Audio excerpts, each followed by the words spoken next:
ก็แม่นแทงอยู่แต่ว่ามันหาบอลถิ่มง่ายแนวกินว่าสิซื้อตลาดน้อยผมบ่ทัน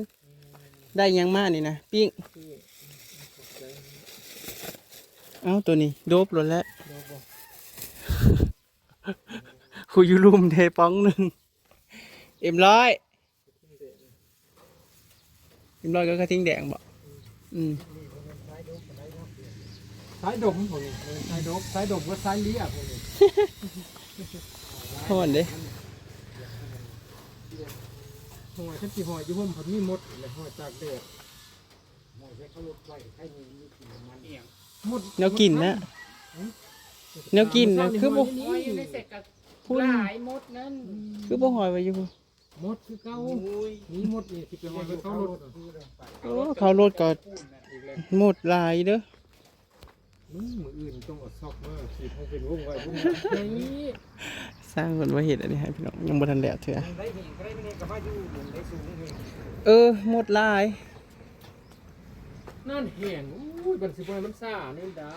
นะเพื่อมันสีแห้งมันนี่ก็ขึ้นปูนปลาไว้นี่เขาเห็ดได้เขาจะเห็ดแล้วไว้เขาก็คืนไว้แล้วเขาจะมาปาดเอาน้ำล้างเฮ้ยที่มันมีไว้ขึ้นที่การไม่สิขึ้นได้เพราะนี่มันเขียวแต่โยนแล้วนี่เจ้าก็ล่ออีกเข้าผัดวงย่างได้มันสิบเรียนได้บ่ตัวนี้คือพวกคืนท้าแล้วจ้ะมันแห้งมันเสียบุท่านเลยแม่นบอกมันวงงั้นจังมือละสองขนาดนั้นมือละสองแล้วแต่สร้างแล้วเขาว่าขั้นจะไว้สร้างจ้อยก่อนโอ้ยเฮ้ยไว้แต่บ่มีคุณภาพนี่ก็บ่จักปานใดได้ลูกทุบยังมาทำลูกทุบยังมาตรงการจำซื้ออยู่สิไม่เดียวมั้ยหยังเอาไว้เฮ็ดหยังอ๋อนี่คือกันเด้อจังกะซีนี่โอ้ก็เก็บขึ้นมาซื่อๆนี่แหละตอนสิพังลงดินบ่ซะนั่นเล็กแล้ว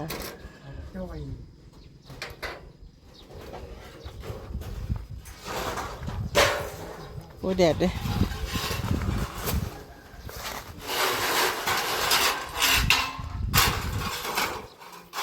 ขนาดกระทิมลงไปข้างล่างนี่เวลาเขาซื้อเล็กซื้อยังแล้วกับคายช่างกระสีนะจะชี้ไว้เห็นได้ใช่ไปมุ่งไดบ่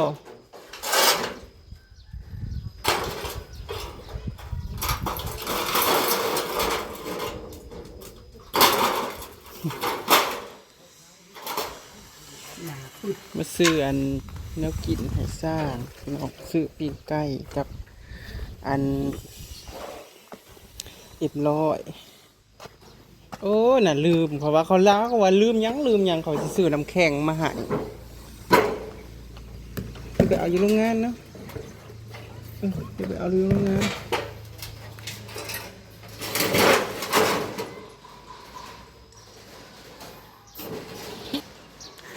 ก็สนุกแหละสบายดีบนสุขุสุคนเนาะตอนสวยมาเบิ่งสร้างคนกำลังเฮ็ดเนาะแต่ว่าเฮ้ยมันกระซึมอยู่ได้เฮ้ยตัวนี้กระซึมอยู่ได้นี่บางเนี่ยผลสาดเนี่ยมันคือซุ่มสะซึมยุ่งแต่ว่าหน้าข้างนั่นก็แม่น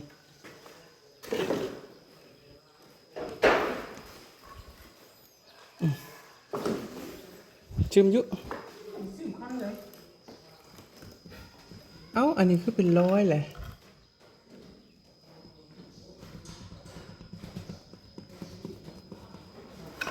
ห้อยมันก็จะเป็นสิว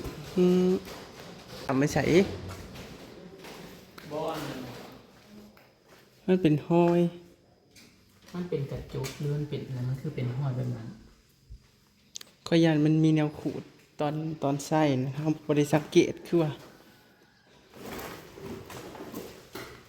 นี่มันเป็นหอยพี่น้องเห็นปะ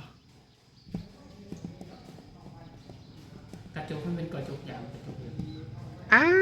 วเถ่าอันนี้ก็เป็นกระจกจะเป็นกระจกอย่างมันคูดมันคือนั้นสานี่นะมันเป็นหอยนั่น มันจะคือมีอิหยังขีดนี่เห็นบ่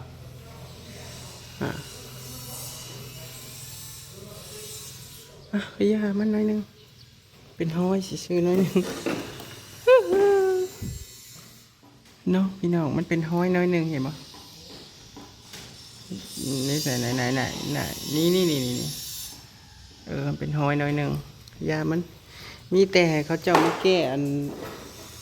ซึมตัวอันให้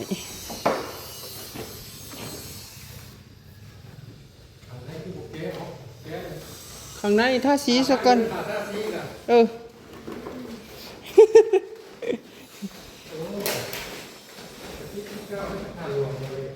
ฮะ มันเซ็ตของง่ายอยู่เนาะสีน่ะให้ไปกินนี่หรอ หมูสอดไม่ใส่ มันเป็นคราบสีมันเป็นคราบเมื่อกี้จะเซ็ตแป๊ะก่อน ตอนมาเบิ่งมันได้สังเกตมันเป็นห้อย แจ้งให้เราเบิ่งแล้วให้เราเฮ็ดให้ ทุกอยู่บอกไม่ได้ลงทุกอยู่บอก บ่ แสดงว่ามีแนวขีด นี่แนวขุคือว่าเนาะคือว่าตอนเบิ่งแรกๆที่อันสร้างเพิ่นให้ตรวจน่ะบ่ได้เห็น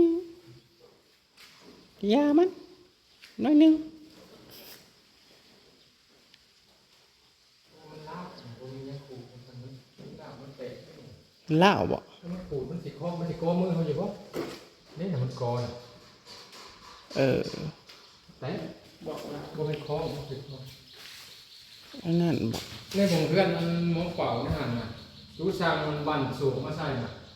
เขาไปหั่นยังก่อนแล้วแตกก็บ่ได้ขายเขาจะปาเลยเจ้าเพื่อนกับผู้ที่ผู้วันนี้แตกง่ายมันเขาเก่าเลย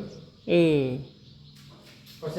ไม้เนาะของไม้ก็ยังไม่ได้หั่นกับหั่นแหน่ในหั่นแล้วเขาเขามันแตกง่ายก็คือบริวารมันได้เลยยังขูดมันขนาดอยู่ก็มันขูดเลิก อย่ามันขุดเลิกเลยขุด มันแตกกันทางนอกทางนี้คือกันเพราะว่าพวกมันกันยังขีดมันสิทางเดียวมันรู้ทางนอก รูปมึงดูเอา ดูของนี้บ่ บ่ ขูด มีจังหวัดขูดข้างในนะ มีแต่ห้อยขุด แสดงว่ายังขูดกันนั่นแหละ แต่ยามัน มันเป็นยังบ่ครับ แต่ยามัน บ่อยากยากบ่อยากสอเขาเจ้าอะไรนี่มีแต่ให้เขาเจ้ามาหยานี่ให้ตื้มนี่เขาเจ้าก็ยังบ่มาอยู่อันบ่ว่าเฮาลองสีดน้ำใส่แล้วมันน้ำซึมเข้าในแล้วว่าให้ชุเพิ่นมาหยาให้โยว่าแล้วว่ารับประกันเลยเนาะ ตัวนี้น่ะแล้วพี่น้องเพิ่นเฮ็ดเรียบร้อยถ้าแต่มันแห้งเพิ่นว่านี่ได้ให้เพิ่นมาหยาซุมนี่แล้วให้ตามร่อง มันสิเข่าได้ข้างล่างในขนาดที่มันเข่าได้หนึ่งที่มันเข่าตัวไหนล่ะบ่มันเข่าเนี่ย จักมันอยู่ในนี่มันอยู่ในอันนี้ มันเข่ามองมันบานประตูบ่ บ่จักคือกัน เพราะว่าตอน แล้วมันเข่ามอง ตอนสีดน้ำนั่นคือจังหวะมันสิเป็นหูอันนี้นี่ดิหูในเทิงนี่เขาเอิ้นหยังก็หูตัวนี้ ที่แรกมัน มันบ่อันท่านมีบัวเด้จังว่า แม่นเลยบาดนี้มันสิลื่นออกมาเนาะน้ำมันก็สิเข้าบาดนี้ถ้าเฮ็ดปัวแล้วมันปกไว้บ่เข้าถึงบ่ก็บ่ฮู้บาดนี้เนาะถ้ามันเข้ามันสิเข้าแต่ตัวนี้บาดนี้น่ะนี่เข้าบ่นี่ทั้งเทิงบ่เข้าแล้วทั้งเทิงนี่เพราะว่าตะกี้มันเนาะอันนี้เนี่ยมันเลื่อนออกมาเด้น่ะมันเลื่อนออกมาแล้วก็น้ำข้าง จังว่าให้เจ้าอันเฮ็ดบัวแล้วก่อนสิลองสีดน้ำมึงอีก จังว่าโอ้ยผู้เฮ็ดให้ก็ได้คือน้ำขาวว่ะ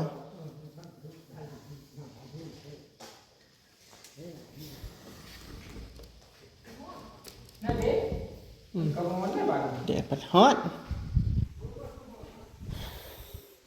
เช้านี้ก็บ่ได้ไปไสดอกพี่น้องเอ้ยมาซื้ออันนี้ให้มาซื้อผ้าให้สร้างแล้วก็ซื้อผ้าอันนี้ให้สร้างแล้วก็มาซื้อน้ำกิน ทางแบบนี้ นี่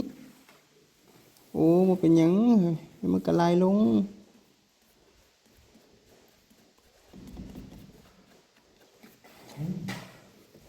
สีทุกบ่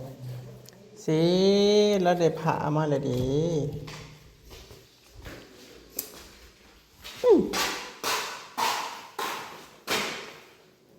เขาว่าสิให้เราเฮ็ดให้เลยนี่ให้เราเก็บเอาปุ่นกาวลวดแล้วก็เก็บ เฉพาะห้องนี่ เป็นห้องนะกับเอาเสื่อนะมาให้เราเก็บให้เลยก็ได้3 วงพี่น้องวงที่ 4ยังมันได้เถื่อเพราะว่าเพิ่นเฮ็ดช้าเนาะแต่กับงานเพิ่นก็เงียบเด้เพิ่นกำลังเฮ็ดปองนี้อยู่ถ้าเพิ่นว่าถ้าให้ปูนแห้งจังมาปาดคันสิขึ้นไว้จังมาปาดเอาบ่ทันอีกเพิ่นว่าเนาะไปหากินข้าวกินน้ำกันเพื่อนยังบ่ได้กินข้าวเช้าอยู่ไปซื้ออันน้ำแข็งมาให้สร้างกัน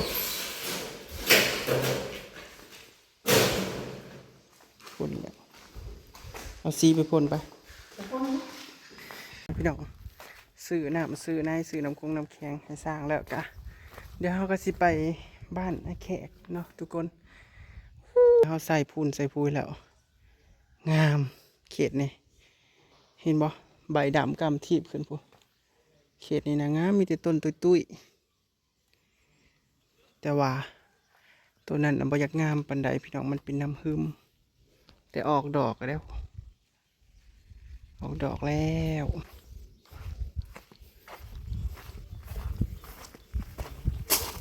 เป็นอะไรเห็นบัวแล้วก็สิคือได้เนาะ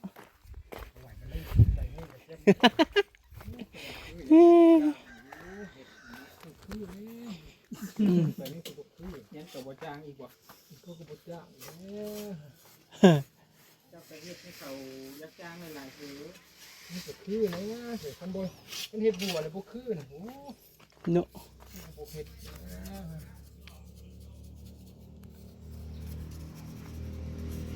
FC ว่าสร้างคือใจเย็นแต่สร้างบอกเคล็ดลับแน่มันเป็นอะไรคือใจเย็น บ่เย็นมันเป็นบ่งามเลยติขนาดว่าเย็นซะนี่ยังว่ายังบ่ถึกยันบ่ถึกใจลูกค้าอยู่ โอ้ เฮ้ย ย เออว่ามันแตกมันคูผัดช่างตัวนั้นเด้อขี่รถผ่านมาผัดว่า อืม ไรกันในนั้นเลยกันว่ามันงามเด้อช่างน่ะเฮ็ดนี่คือ อืม กันว่าโอ้มันคูมันแตกกับช่างเด้ช่างนั่นได้เฮ็ด ตามนั่นก็ดีให้ละเอียดอยู่พี่น้อง มันแล้วมันยันบาดมือควบคมนั่นบ่คมมาได้ เฮ็ดให้น้องเจ้าของเฮ็ดมันคักเด้อ ออกไปเลย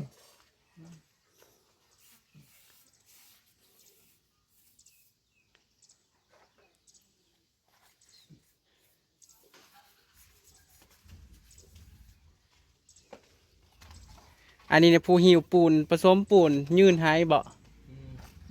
หัวหน้า หัวหน้าบ่นั่นน่ะ หัวหน้า หัวหน้าคุมงานนั่นน่ะ จัดการน้ำน่ะว่าบ่งามเป็นเจ้าได้แก้ ที่ว่าเสียผู้หญิงมาเป็นผู้คุมงาน เออ งานบ่เดินอยากงานบ่เดินกันเอาผู้หญิงมาน่ะ อ มันสิจะขึ้นไปเฮือน ลงมาคือจังไดจ้างเพิ่นกำลังเฮ็ดตะปูนเนาะพี่น้องบ่ได้แมงอันนี้มาหลายอีหลีทุกคน แมงอีหยังนี่ป๊อโอ๊ดโถมึงเด้เป็นฟูงเลยอ่ะป๊อดมันคือเอิ้นแมงหยังเอ่ย มีที่สูตร แม่นติคือหลายแท้ตัวมันก็โค่นออกหลายอีหลีพี่น้องแต่ว่าเจ้าเบิ่งบ่งเลยเด้อ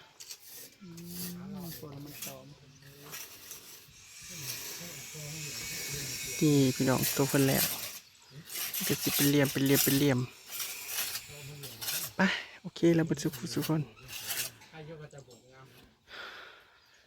ไปโอเคแล้วพี่น้องคลิปนี้เอาลาพระจากก่อนละกัน เฮ็ดเรียกไม่ใช่ดิ